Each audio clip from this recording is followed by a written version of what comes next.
கடைசியாக பார்த்தீங்கன்னா அறிவு திருவிழாவில் எழிலன் கூட சொன்னார், அவங்க பிற்படுத்தப்பட்ட ஒடுக்கப்பட்ட மக்கள் தான் விஜய் பின்னாடி இருக்காங்க, நம்ம சொல்லக்கூடாது, அவங்க புரிகிற மொழியில் போய் அரசியல் பேசணும் அப்படின்ற மாதிரிலாம் சொல்கிறாங்க. அது எப்படி பார்க்குறீங்க?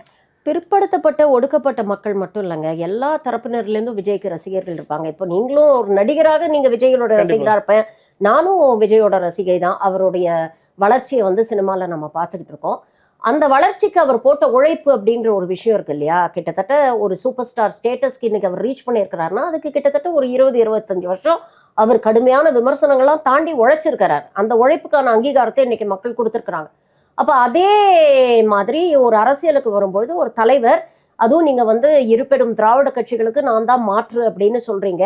ஒரு கட்சி 75 வருஷ பாரம்பரியம் இருக்கக்கூடிய கட்சி, இன்னொரு கட்சி இப்போ தான் 54வது வருஷத்தில் அடியெடுத்து வச்சிருக்கு. அப்படி இருக்கும் பொழுது அந்த கட்சிகளுக்கு மாற்றுனா அப்படின்னா நீங்கள் களத்தில் எந்த அளவுக்கு உழைக்கணும்? இன்னைக்கு அந்த கட்சிகள் எந்த அளவுக்கு உழைச்சிட்டு இருக்கிறாங்க, அதில் கால்வாசி கூட இல்லைங்க, 1% கூட நீங்கள் உழைக்க மாட்டேங்கிறீங்களே.